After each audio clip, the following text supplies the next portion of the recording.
Quiero predicarles hoy sobre el impacto del Jesús resucitado y sus apariciones. Jesús resucitado y el impacto de sus apariciones durante 40 días. Sí, anote este número. Durante 40 días después de resucitar, Cristo estuvo visitando a un grupo de personas. Cristo estuvo dejándose ver, dejándose tocar por una serie de personas que fueron las necesarias y suficientes para que la iglesia tuviera la evidencia del Cristo resucitado. La resurrección de Cristo no fue un asunto solo de fe, no fue un asunto solo de fe, fue un asunto de realidad. La ciencia o pseudociencia quiere que usted y yo creamos cosas que la misma ciencia no puede demostrar. Entonces, si quiere que nosotros creamos en esas cosas sin que la ciencia lo pueda demostrar, lo que nos está pidiendo entonces es que tengamos fe donde lo que se debe tener es ciencia. Tal es el caso, sé que a algunos ya le pasó por la mente, el caso de la evolución. O sea, hay quienes quieren que creamos en la evolución, sin embargo, la ciencia no puede demostrar la evolución, por lo menos la macroevolución, porque hay macroevolución, microevolución, evolución convergente y evolución divergente. Eso lo predicaremos en otro momento. Pero la macroevolución, que dice que todo vino de un boom, Big Bang, eso la ciencia no ha podido demostrarlo. Eso es tan solo teoría. Y lo han puesto en los libros. Y lo han puesto en los textos que le enseñan a nuestros muchachos en las escuelas. Y nuestros muchachos empiezan a hablar de eso. Nuestros muchachos empiezan a repetir eso. Y tanto se repite una mentira que nunca llega a ser verdad. Pero es una mentira popular. Y por ser popular, mucha gente tiene esa versión. Cuando hay otra versión que no la quieren reconocer como una ley, pues por lo menos inclúyanmela en los textos como una teoría, que es la teoría de la creación, del diseño inteligente, como le llaman algunos autores. Entonces, la resurrección de Cristo es un hecho comprobable. Repita conmigo, comprobable.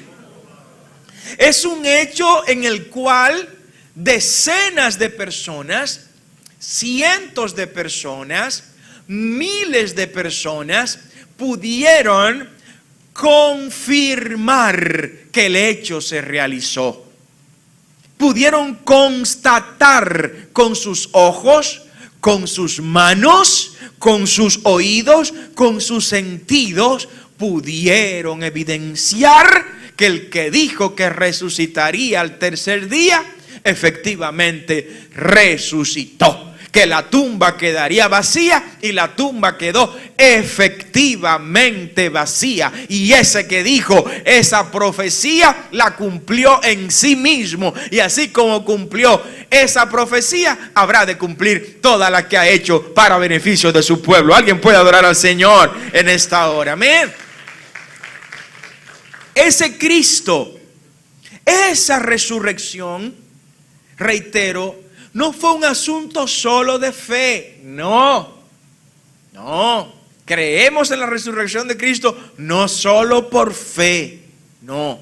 La creemos porque hubo seres humanos que vieron a Cristo resucitado. Ningún ser humano ha visto un mono convertirse en un hombre. ¿Alguien lo ha visto aquí? Entonces quieren que creamos en eso. Sin embargo, vimos miles de personas que vieron a Cristo resucitado, y aún así hay que coger tanta lucha para que la gente crea en Cristo resucitado. Ustedes ven la dicotomía de la vida. Se le cree a cosas inverosímiles y no a cosas que tienen importancia. Cristo le apareció a mucha gente. Y hoy quiero hacer ese recorrido. Y cómo esas apariciones marcaron la vida de esas personas. Y quiero que tome nota, por favor, en esta hora. Se le apareció a María Magdalena. En el Evangelio de Juan, en el capítulo 20, dice la palabra que María estaba afuera llorando junto al sepulcro.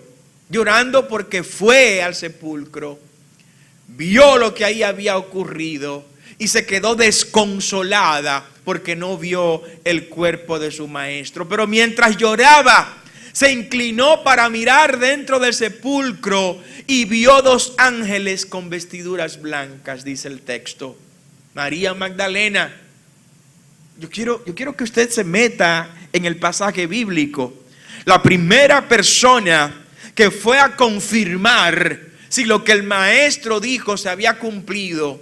La primera persona que fue a evidenciar el milagro más grande de toda la historia no fue un hombre, fue una mujer. Denle un aplauso al Señor por las mujeres.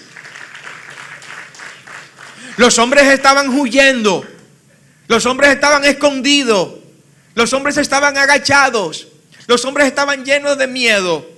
Pero una mujer se levantó temprano el primer día allá y fue allá al sepulcro. Y los ángeles que estaban sentados, uno a la cabecera y el otro a los pies, donde el cuerpo de Jesús había sido puesto, y le dijeron: mujer, ¿por qué lloras? ¿Por qué lloras? Porque la resurrección no es un motivo para llorar. La resurrección es un motivo para celebrar. ¿Alguien puede celebrar la resurrección de Cristo en esta hora? Amén. Y si no hubiera habido resurrección, yo no estuviera aquí en este día. Se lo aseguro. No estuviera aquí. No estuviera haciendo daño por ahí tampoco. Sabe Dios. Pero aquí no estuviera, porque estaríamos perdiendo el tiempo. Si Cristo nos resucitó, dice Pablo, vana es nuestra fe. Pero como Él resucitó, no estamos perdiendo el tiempo. Lo estamos ganando para esta vida y para la vida venidera. Den ese aplauso más fuerte a su Rey. Oh, gloria al nombre del Señor. Y les digo por qué. Porque se han llevado a mi Señor. Se llevaron el cuerpo de mi Maestro, de mi Señor. La primera persona que le dijo a Jesús, Señor, después de haber resucitado, fue una mujer, María Magdalena. ¿Usted sabe lo que significa esta palabra? La palabra que usó María Magdalena aquí en el idioma griego es la palabra Kyrios. Y es la misma palabra que se usa en la Septuaginta en el Antiguo Testamento para referirse a Señor, a Jehová Dios de los ejércitos. Oh, gloria al nombre del Señor. Quiero que entienda la profundidad teológica de lo que estoy diciendo. La primera persona en reconocer que el Cristo resucitado es el mismo Jehová Dios de los ejércitos fue una mujer, y fue María Magdalena. Así que la mujer juega un papel protagónico en la iglesia. A partir de ese momento, son de las cosas que nos han escondido como iglesia, el rol de la mujer. Por eso una iglesia que no valora a la mujer, una iglesia que no le da el sitial que Cristo le dio a la mujer, tiene que revisarse, porque iglesia de Cristo no puede ser. Dele otro aplauso a Dios por las mujeres. Y le dijo: se han llevado el cuerpo de mi Señor y no sé dónde le han puesto. Cuando había dicho esto, dice la palabra, estoy en Juan capítulo 20, cuando había dicho esto, entonces se le aparece y vio a Jesús que estaba allí. Acabando de exclamar dónde estaba su Señor le apareció. Ahora voy a decir algo más. Este no era el mensaje de esta mañana. La primera persona, oh, gloria al nombre de Jesús, que vio a nuestro Señor resucitado. La primera persona que vio la consumación de todo el Antiguo Testamento, que vio la consumación de toda la Torá, del Talmud y de todas las leyes judías. La primera persona que vio el propósito de Dios desde la eternidad y hasta la eternidad hecho realidad después de abrirse el sepulcro fue una mujer que exclamó: ¿dónde estaba mi Señor? Y a la primera que se le respondió una oración después de Cristo resucitar fue a una mujer, y se la respondió el mismo que está sentado a la diestra del Padre intercediendo por nosotros. Mujer, aquí estoy, mujer. Y vio Jesús que estaba allí. Vio a Jesús que estaba allí, mas no sabía que era Jesús. Jesús le dijo: mujer, ¿por qué lloras? María Magdalena, ¿por qué lloras? La llamó de la manera que él le llamaba en vida. ¿Por qué lloras, mujer? ¿Y a quién buscas? Ella pensando que era el hortelano, el que trabajaba con las hortalizas y que planificaba todas las cosas de la vegetación en las inmediaciones del sepulcro. Recuerden que se trataba de un sepulcro exclusivo. Era la tumba que iba a estrenar José de Arimatea, un hombre rico, miembro del Sanedrín, del grupo de los 70 ancianos que dirigían a Israel desde la perspectiva de la Torá y de la ley judía. Y le dice entonces, creyendo que era el hortelano, le dijo: Señor, si tú te lo has llevado, dime dónde lo has puesto. Esa es una pregunta que usted tiene que memorizar. ¿Dónde está mi Señor? Si el problema se te ha llevado a tu Señor, dile al problema que se quite del medio, que tú quieres es a tu Señor. Hay un chiste por ahí mal hecho que se dice de un hombre que fue y le entregó a una efigie de Jesús, a un monumento de Cristo, le puso ahí 100 pesos y alguien lo vio que le puso 100 pesos a esa estatua de Cristo, y cuando fue a buscarlo encontró 200 pesos. Alguien le estaba haciendo una broma molestosa. Después agarró los 200 pesos y volvió y se lo puso, y cuando fue a buscar los 200 pesos delante de la estatua de Jesús encontró 400 pesos, y el hombre le estaba gustando el negocio. Después fue y llevó los 400 y encontró 800, y el que estaba mirándolo por la ventana seguía haciéndole el mal chiste y se lo duplicó en 1600. Y al final llevó los 1600 completos porque el negocio le estaba dando resultado.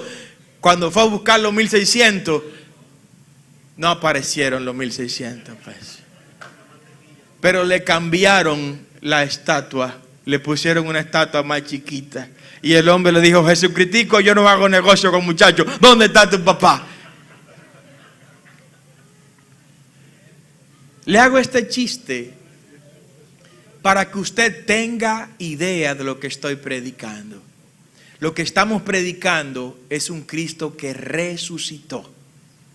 Y cuando alguien o algo sientas que se ha llevado a tu Señor, reclama a tu Señor. Yo quiero esa a mi Señor.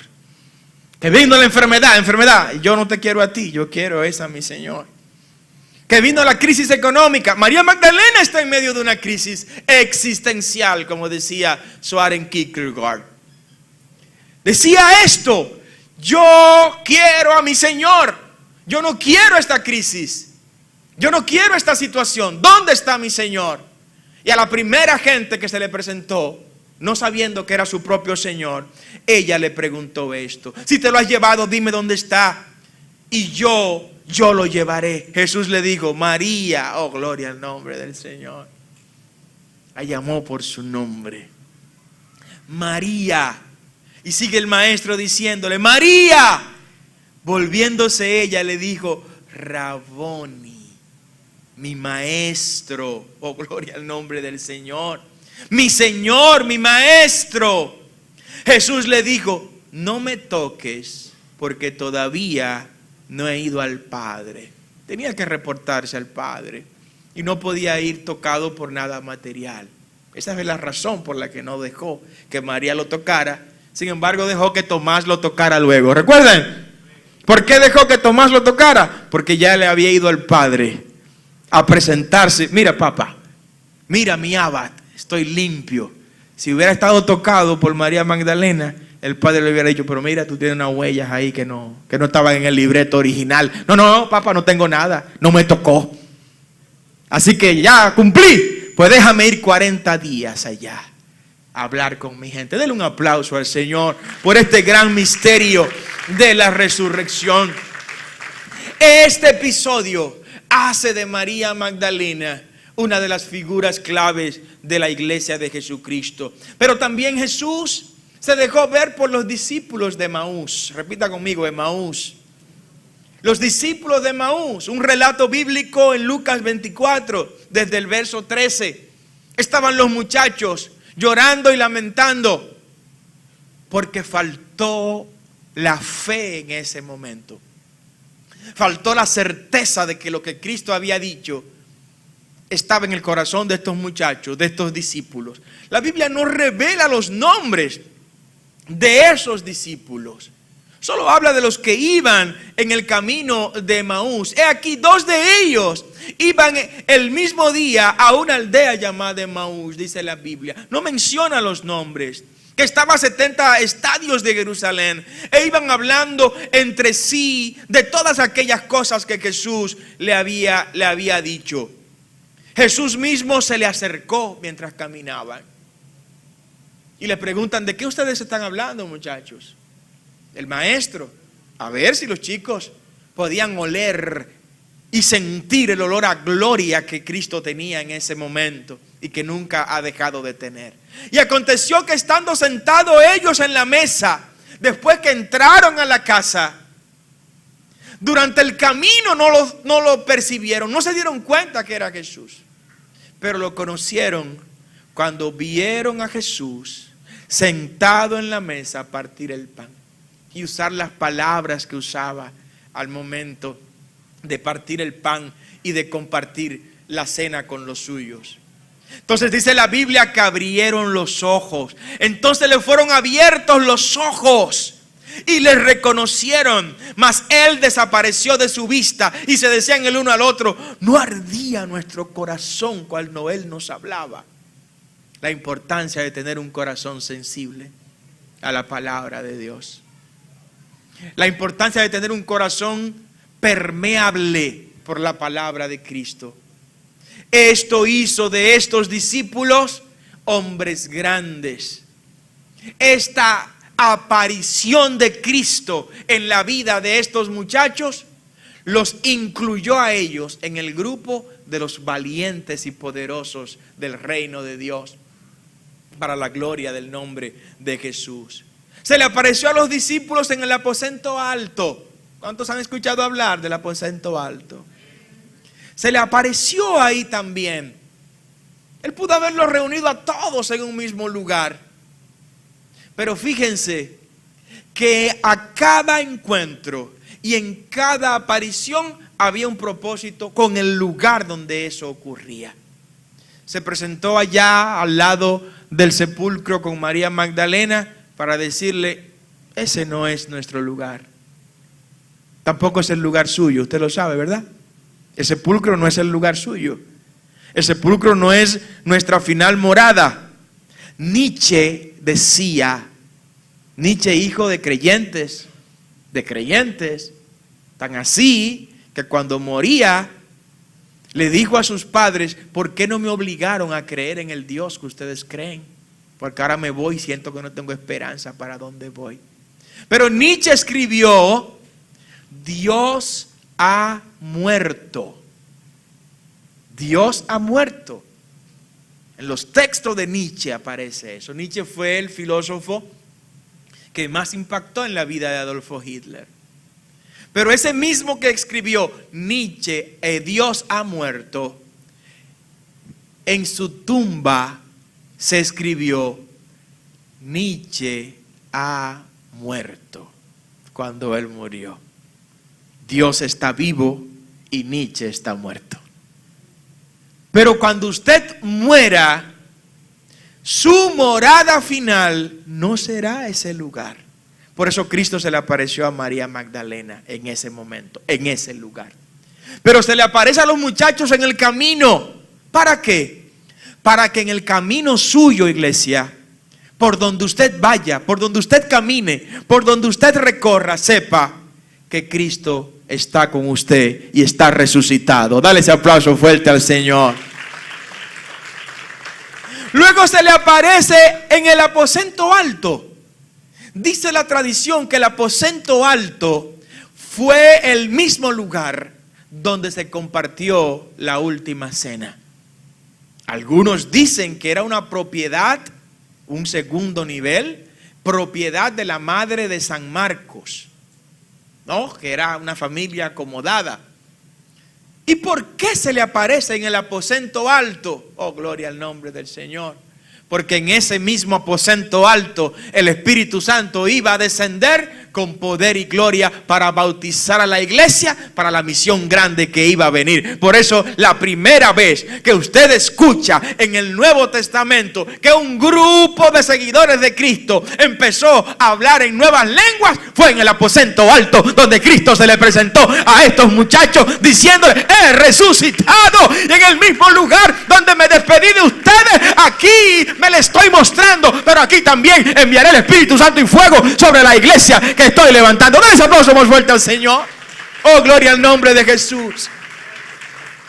Sí, se le apareció en el aposento alto en Juan capítulo 20. Quiero que lo lean al paso. Cuando llegó la noche aquel mismo día, el primero de la semana, recuerden que fueron 40 días que Cristo duró visitando y dejándose ver por gente clave, gente que iba a multiplicar ese mensaje hasta llegar aquí donde nosotros hoy tenemos esta enseñanza, porque esa gente que vio a Cristo, que tocó a Cristo, lo fue llevando de generación en generación con lo que se conoce como una tradición oral y tradición escrita por el texto sagrado. En el aposento alto ese mismo día, el primero de la semana, estando las puertas cerradas en el lugar donde los discípulos estaban reunidos por miedo a los judíos. No estaban reunidos ahí porque estaban, no, era lleno de miedo. Ahí hubo que buscarle hasta pámpera, gente. Era lleno de pánico que estaban los discípulos, asustados, porque se enteraron de cómo maltrataron a Cristo. Porque no estaban tampoco en la cruz. ¿Ustedes recuerdan quiénes estaban en la cruz?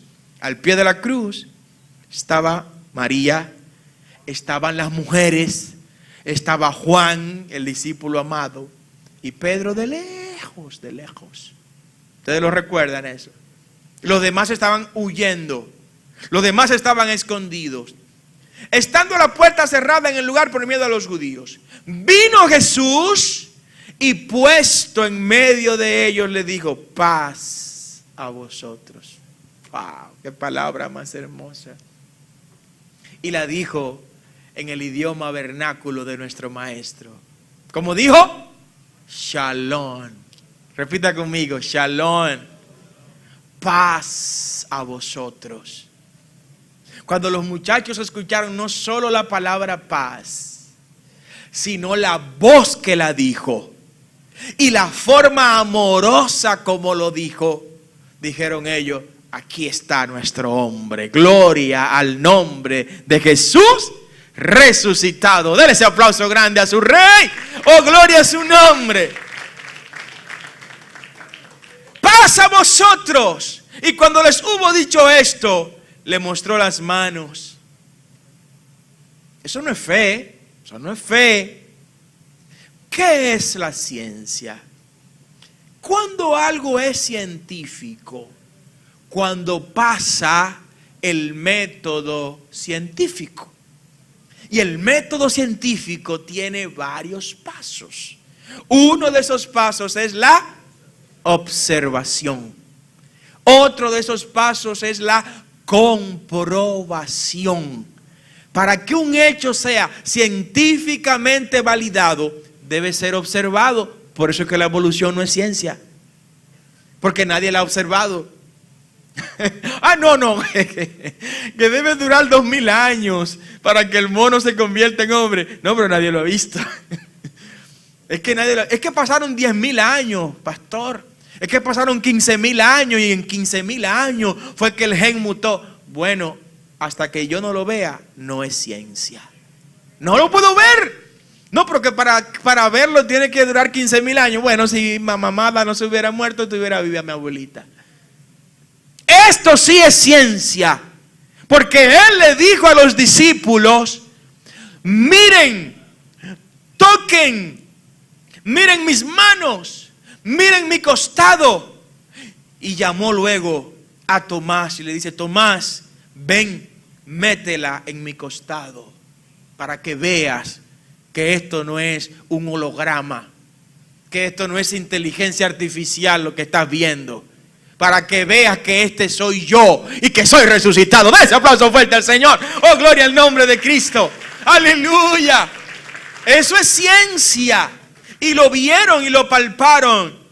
Entonces Tomás respondió y le dijo: Señor mío y Dios mío, perdóname, Dios mío. Jesús le dijo: porque me has visto, Tomás, creíste. Y ahí viene una palabra para usted. Levante su mano derecha. Ahí viene una palabra para usted. Bienaventurados los que no vieron y creyeron. ¿Hay alguno aquí que no ha visto y ha creído? Oh, denle ese aplauso fuerte al Señor. Recibe esa bendición que Jesús mismo te envía. Porque para creer hay que tener fe. Ellos no necesitaban fe para creer eso. Ellos no necesitaron fe, lo vieron. Y esa realidad evidente que ellos palparon les dio fuerza para seguir adelante. Cristo se le presentó a los discípulos en Galilea. En esos 40 días también se le manifestó a sus discípulos en Galilea. Váyase conmigo al Evangelio de Mateo capítulo 28, desde el verso 16 en adelante. Estamos hablando del Cristo resucitado y el impacto de sus apariciones a toda la gente durante 40 días. Dice la palabra en Mateo 28, pero los 11 se fueron a Galilea. ¿Por qué 11? Porque Judas se ahorcó, ¿ustedes recuerdan? Se ahorcó, ¿no? Que hay un chiste mal contado por ahí, que cuando estaban en la Santa Cena y el maestro estaba diciendo que uno de ustedes me va a traicionar. Bueno, cuando llegó donde Judas dijo: maestro, seré yo. Y dice el chiste: seré yo, seré yo, ¿no? Entonces Judas se fue ante semejante situación. Y sigue el chiste mal contado diciendo que cuando Judas salió, el maestro dijo: muchachos, que parezca un accidente. Pero la realidad es que Judas fue y se ahorcó él mismo. Amén. Sonríale a Jesucristo, hombre. Cristo le ama. Dele un aplauso fuerte al Señor. ¿Sí? Judas no pudo disfrutar de la resurrección. Los traidores no disfrutarán de la resurrección. A los traidores no le toca ver el gozo de la resurrección. A los infieles no le corresponde vivir la vida resucitada. Dice Dante en su novela sobre la Divina Comedia que el noveno círculo del infierno le toca a los traidores y a los desleales. El noveno círculo del infierno es la parte más incómoda, según Dante, del infierno. Pero no importa dónde caigan. Lo que queremos es que si es desleal y si es infiel y si es traidor, que se convierta a Jesucristo y que le sea fiel a su Señor. ¿Cuántos son fieles? ¿Cuántos son fieles al Señor? Levante su mano por fe. Por fe, levántela, por fe. Amén. Es nuestro deseo serle fiel a Él. Y que cuando llegue ese momento en que tengamos que vernos cara a cara con Él, Él nos diga: venid a mí, bendito de mi Padre, y heredad lo que para ustedes yo he preparado. Denle ese aplauso al Señor si usted quiere estar ahí, en ese lugar. Pero los 11 se fueron a Galilea, al monte donde Jesús les había ordenado. Cristo le había dicho a los muchachos: vayan a tal sitio porque ahí me les voy a revelar. Y ahí les voy a dar una palabra particular. Y sigue diciendo Mateo 28 desde el verso 16. Y Jesús se acercó y les habló diciendo, esta era la despedida formal del maestro después de la resurrección: toda potestad me es dada en el cielo y en la tierra. Por tanto, id y haced discípulo a todas las naciones. Y sigue diciendo, bautizándolos en el nombre del Padre y del Hijo y del Espíritu Santo, y enseñándoles que guarden todas las cosas que yo os he mandado. Lo está enviando. Esta es la gran comisión. Repita conmigo, gran comisión. La gran comisión es la razón por la que usted y yo todavía estamos en la tierra. ¿Usted sabía eso? La razón por la que la iglesia está en la tierra todavía no es para que haya más gente, no es para pagar más impuestos, no es para tener las iglesias llenas, no.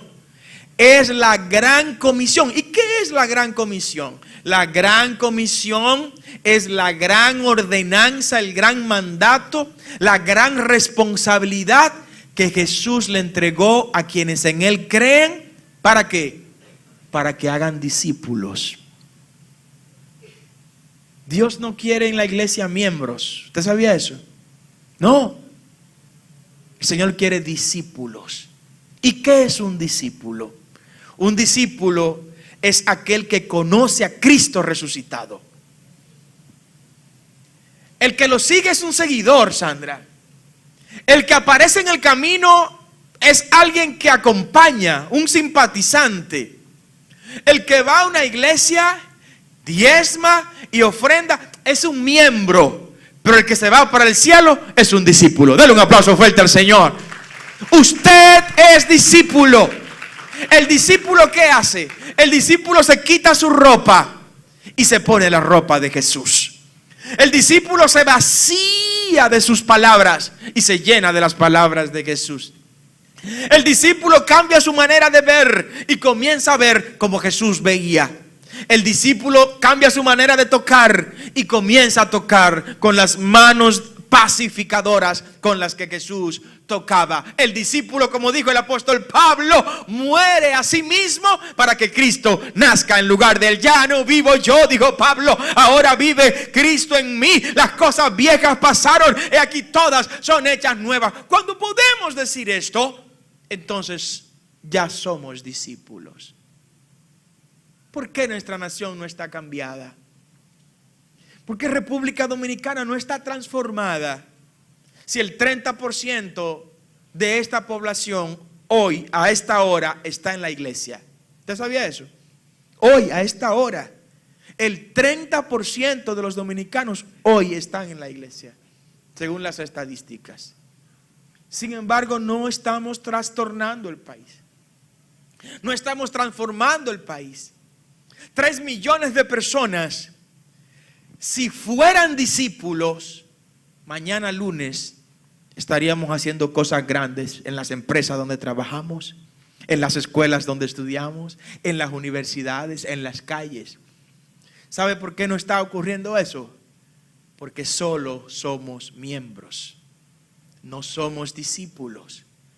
Cristo, cuando le habló a los muchachos con la gran comisión, el mandato fue: id y haced discípulos a las naciones.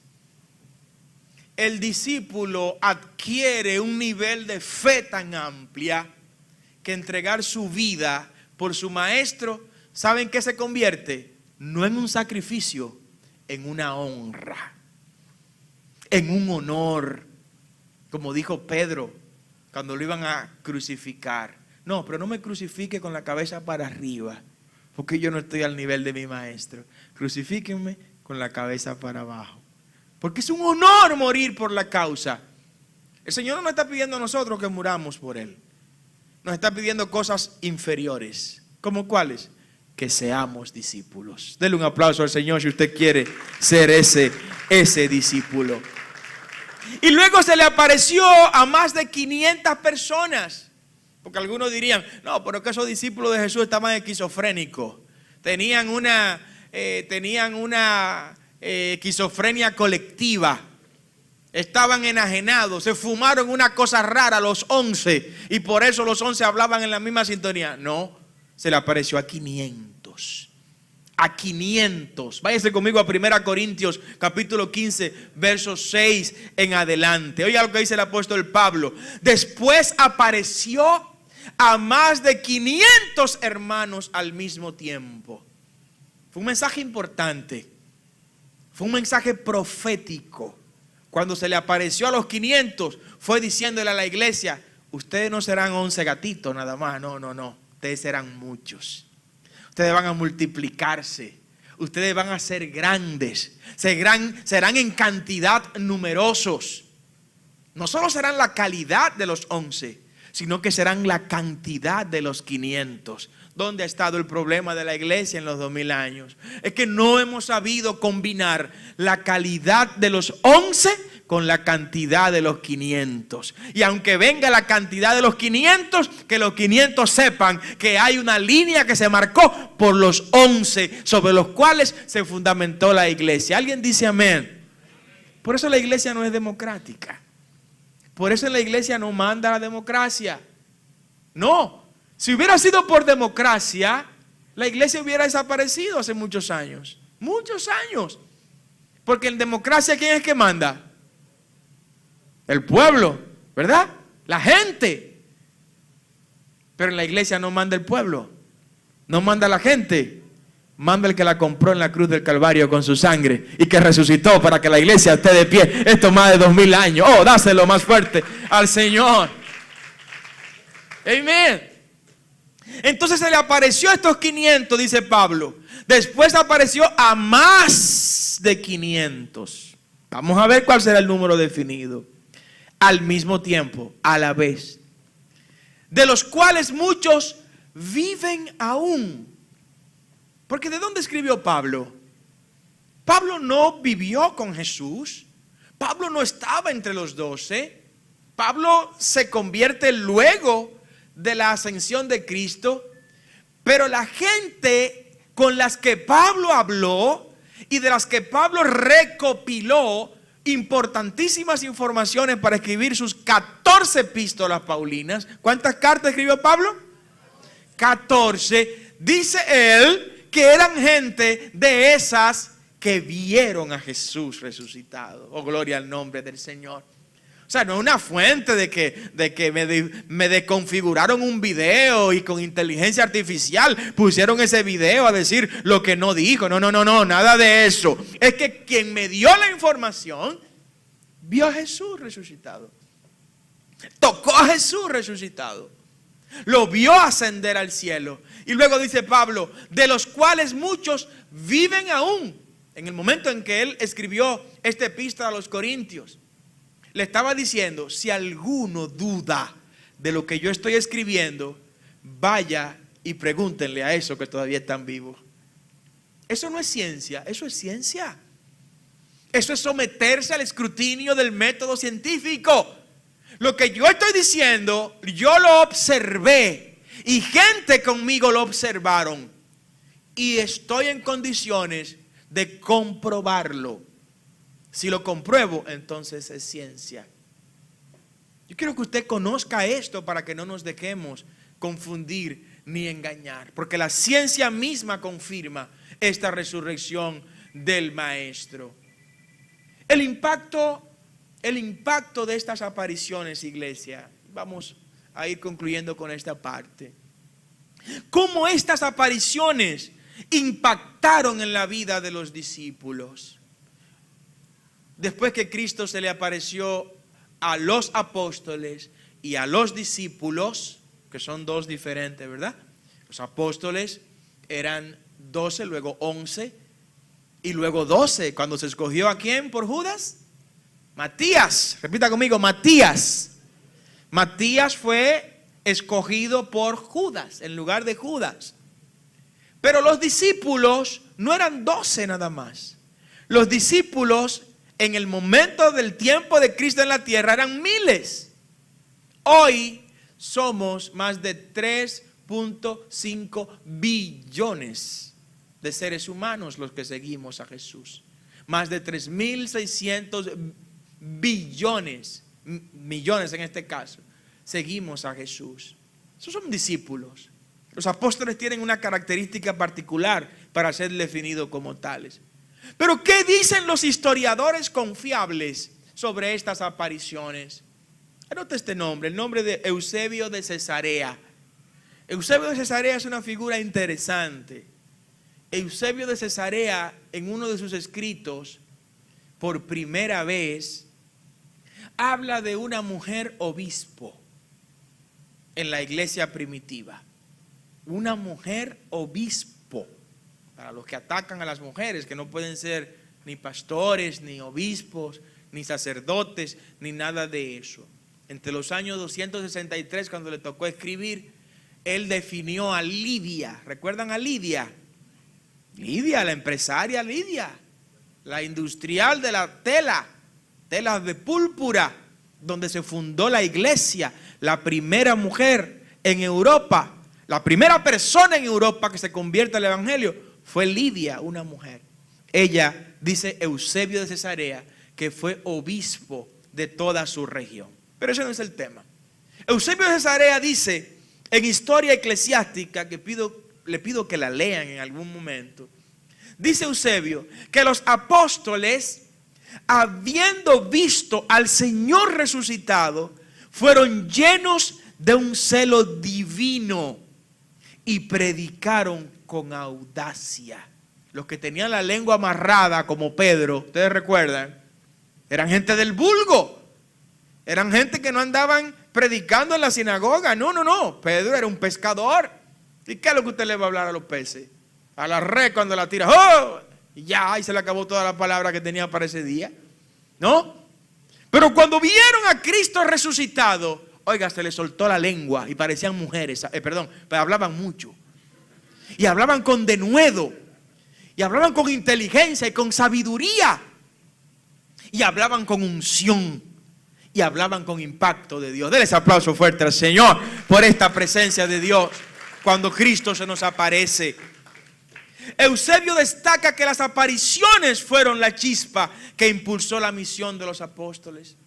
Si Jesús hubiera cometido el error y no se le aparece a esos muchachos, ahí mismo hubiera muerto la iglesia como tal. Pero esas apariciones confirmaron esto. Y esta es la clave de este mensaje. La clave de este mensaje es procurar que Cristo se te aparezca, iglesia. Siguen diciendo los historiadores, como Orígenes, alguien sumamente confiable de la historia de la iglesia de Cristo, escribió en los años 185 después de Cristo aproximadamente, en una obra que él tituló En contra de Celso, un blasfemo que atacaba a la iglesia, atacaba a Cristo. Dice Orígenes, los discípulos no habrían abandonado su miedo. Su miedo, está confirmado el miedo que tenían los muchachos. Ni predicado con tal valor si no hubieran visto a Jesús resucitado. La resurrección cambió el miedo en coraje. Cambió la timidez en soltura. Cambió el anonimato en estrellato. Cuando Cristo se aparece en la vida de nosotros, las cosas cambian y cambian para bien. ¿Alguien puede adorar al Señor en esta hora? Oh, gloria al nombre de Jesús. Muéstrate a nosotros, Señor. Estas apariciones le dieron valor a los muchachos para entregar su vida sin ningún temor, sin ningún miedo, como lo hizo Pedro, quien se negó a negar a Jesús. Y dice la tradición que murió crucificado con la cabeza para abajo. La aparición de Cristo le dio el valor a Andrés para que fuera a predicar a Grecia y a Asia Menor, y allí en esos lugares también ser muerto, crucificado en la cruz que se conoce como la cruz de San Andrés. Santiago, el hijo de Zebedeo, uno de los primeros discípulos del maestro, fue el primer apóstol martirizado. Ese Santiago, la Biblia relata, y aquel mismo tiempo el rey Herodes echó a manos a algunos de la iglesia para maltratarle y mató a espada a Jacobo, el hermano de Juan. El primer apóstol que fue martirizado, aunque el primer mártir fue Esteban, pero Esteban no era apóstol. Juan, el discípulo amado, aunque murió de muerte natural, recoge la historia que primero se le intentó matar metiéndolo a una olla hirviendo de aceite. Eso no era posible si no estuviera convencido de él, lo que él había visto a Cristo resucitado. Felipe a quien predicó en Asia Menor, toda esa Asia Menor le tocó predicar a Felipe. ¿Recuerdan cuando se encontró con el etíope? Y que estaba el etíope leyendo y que no entendía, y Felipe se lo explicó. Ese Felipe también fue martirizado alrededor de los años 80 y fue muerto en aquellos lugares donde lo martirizaron. Tomás que no creía ni en el cuento de Caperucita Roja. Tomás que no creía nada ni en nadie. Después de ver a Cristo resucitado, narra la historia que este hombre llevó el evangelio hasta la India. Sí, esa India que conocemos. Y allá en la India fue Tomás también martirizado. Fue atravesado por unas lanzas mientras estaba orándole al Dios del cielo. Mateo, este recaudador de impuestos, convertido en apóstol, predicó en Etiopía y predicó en Persia, lo que hoy es Irán. Persia, que es Irán. Ahí predicó Mateo y ahí también lo sacrificaron como un mártir de la iglesia. Santiago, el hijo de Alfeo, conocido como Santiago el Menor, también predicó en Jerusalén y ahí también se lo llevaron. Simón, el celote, también entregó su vida por Jesucristo, por el evangelio. Judas, no Iscariote, sino Judas, Tadeo, también conocido como Tadeo o Lebeo, predicó en Mesopotamia, en Persia, junto a Simón. La tradición dice que ambos fueron martirizados y muertos a golpes. Matías, el que sustituyó a Judas, también le tocó lo suyo. Sí, le tocó lo de él. Y narra la historia que fue elegido para reemplazar a Judas. Predicó en Jerusalén, predicó también en Etiopía y fue martirizado y murió como mártir. Iglesia, solo tendremos el valor para sacrificarnos por Cristo cuando el Maestro se nos aparezca resucitado. Ponte de pie en esta hora. ¿Y cómo se nos va a aparecer? ¿Cómo se le apareció a Tomás? No. Él, si quiere hacerlo, lo hace. Pero no es la expectativa de nosotros. Él se te va a aparecer en el rostro de alguien que necesita de un discípulo de Cristo que le ayude. Él se te va a aparecer en la luz de cada día, llamándote a que le seas fiel. Él te va a aparecer en medio de tus oraciones. Dice la palabra, el que me busca, me encuentra, y al que toca, yo le voy a responder, le voy a abrir. El que llama recibirá mi respuesta. Levanta tu mano en esta hora. Y quiero que pidas a Dios por un encuentro especial con Cristo Jesús. Hay quienes necesitan un encuentro con el Señor. Hay quienes necesitan ser uno con el Señor. Después de un encuentro con el Señor, nada es igual. Oh, gracias, mi Rey. Dios mío, gracias, Señor. Gracias, Rey. He predicado tu palabra en esta hora. He lanzado la red en este día, Señor. Te imploro que esta palabra quede estampada en cada corazón que la ha escuchado. Oh, gracias, Señor. Dios mío, bendice tus hijos. Esa es nuestra oración y nuestra petición. Bendícelo con un encuentro en este día, Señor.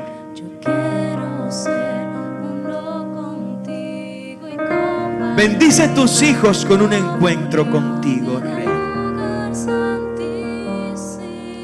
Nada será igual después de un encuentro contigo, mi Rey.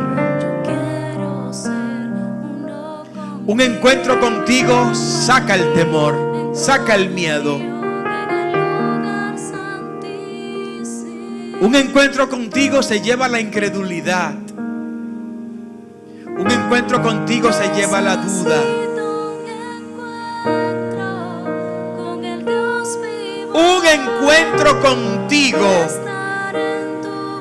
nos hace alzar el vuelo espiritual. Oh, gloria a tu nombre. Dios mío, te hemos creído sin ver. Y por eso nos has hecho más que bienaventurados. Gracias. Gracias por esta bendición. Pero Padre, aquí hay hijos tuyos que necesitan un encuentro contigo, mi Rey. Dios mío, hay quienes necesitan la certeza de lo que tú prometiste. La certeza de lo que tú has dicho de nosotros. Y en esta hora venimos a declarar esta palabra en este lugar. Dios mío, afirma los pies de tus hijos. Y que no haya nada ni nadie que nos haga alejarnos del Cristo resucitado. Oh, gracias, Señor. Oh, gracias, Señor. Levante la mano del que está a su lado. Levántela en victoria. Agarra la mano y levántela como que se acaba de ganar una batalla. Levante la mano, agarra al que está a su lado y levante la mano. Declare a su hermano en victoria. Vamos, agarre la mano y levántela. Y declare que está en victoria a su hermano. Declare que el Cristo resucitado levanta las manos para estar en victoria. Así como Ur y Aarón le levantaban la mano a Moisés en el desierto. Levántesela a su hermano, levántesela, agárrala y levántela. Y hágale ver, estás de pie, estás firme. Cristo se te aparece en medio de la prueba. Se te aparece Cristo en medio de la tribulación. Se te aparece Cristo en medio del problema. Se te aparece Cristo en medio de la enfermedad, en medio de la crisis, en medio de la escasez, en medio de las malas noticias. Cristo se te aparece y te dice: estoy resucitado, no estoy muerto, no estoy en la tumba. Oh, gloria a su nombre. Estoy de pie, estoy en victoria y te doy mi victoria. Oh, gloria al nombre del Señor. Cristo se te aparece para darte una noticia diferente a la que el mundo te ha dado. Cristo te encuentra para decirte: eres mi hija, eres mi hijo, no te desampararé ni te abandonaré. Aunque un ejército acampe contra ti, yo estaré ahí de tu lado, te dice el Señor. Aunque caigan 1000 y 10,000 a tu diestra, tranquilo, que a ti no llegará, porque yo estoy contigo todos los días de tu vida, iglesia. Dios mío, levanta vallados por los tuyos, Rey. Tu iglesia, Señor, tiene necesidad de un encuentro permanente contigo. Oro, Padre, por los que están a la distancia, a través de radio, televisión y redes sociales. Dios mío, encuéntralos, Señor. Aparécetele como lo hiciste con los discípulos en la iglesia primitiva. Y márcalos con valor y autoridad para cosas grandes. En el poderoso nombre de Jesús. Dios mío, gracias. Gracias, Señor. Denle ese aplauso fuerte al Señor.